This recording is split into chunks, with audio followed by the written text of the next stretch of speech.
নমস্কার বন্ধুরা, আমার সাধারণ রান্নাঘরে আপনাদের সবাইকে সাদর আমন্ত্রণ। এবারে শুরু করছি আমি আমার রান্নাবান্না। আজকে আমি লাল শাক রান্না করব।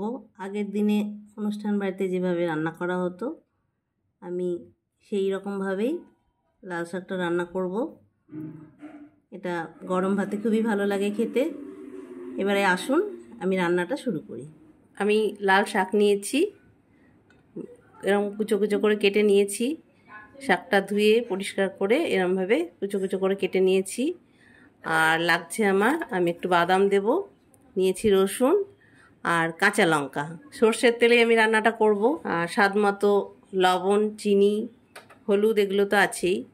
প্রথমে আমি বাদামটা তেল ছাড়াই বাদামটা আমি ভেজে নেব। বাদামটা খুব ভালো করে ভেজে নেব। বাদামটা আমার ভাজা হয়ে গেছে, আমি এবার বাদামটা তুলে নেব। কড়াইটা আমার গরম হয়ে গেছে, আমি দিয়ে দিচ্ছি সর্ষের তেল। তেলটা আমার গরম হয়ে গেছে, আমি দিয়ে দিচ্ছি একটুখানি কালো জিরে।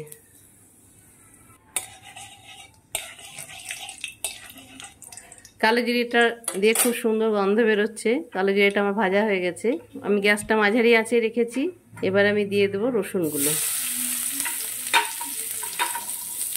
রসুনগুলো আমি একটু ভালো করে ভেজে নেব। রসুনটা আমার খুব ভালো মতো ভাজা হয়ে গেছে, আমি কিছুটা রসুন তুলে নেব।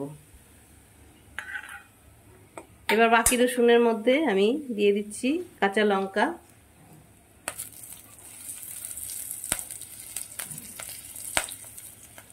আর কেটে রাখা শাকগুলো।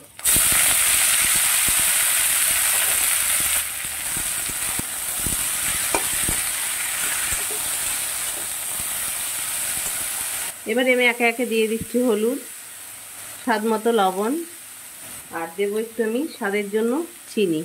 চিনিটা আপনারা দিতেও পারেন, নাও দিতে পারেন। আমি একটু অল্প করে চিনি দিলাম।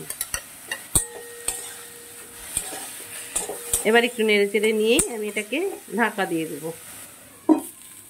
কিছুক্ষণ পর আবার ফিরে আসছি। শাকটা ঢেকে দেওয়ার মধ্যেই আমি বাদামটার খোসাটা ছাড়িয়ে নেব। আমি বাদামগুলোর মধ্যে একটুখানি আটা দিয়েছি, দিয়ে একটু এরকম করলে সব খোসাগুলো উঠে যাবে। এইভাবে আমি সমস্ত বাদামের খোসাগুলো সব উঠিয়ে নেব, নিয়ে ফিরে আসছি।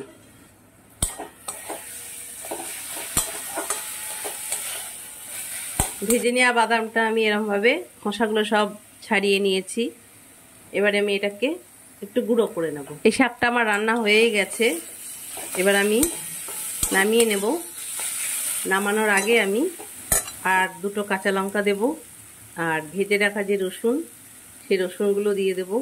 আমি যে বাদামটা ভেজেছি সেই বাদামটা গুঁড়ো করে নিয়েছি, সেই বাদামটাও আমি ওপরে ছড়িয়ে দেব। আশা করছি আমার রান্না আপনাদের ভালো লাগবে। যদি ভালো লাগে তাহলে অবশ্যই জানাতে ভুলবেন না। ভালো থাকুন, আনন্দে থাকুন। ধন্যবাদ।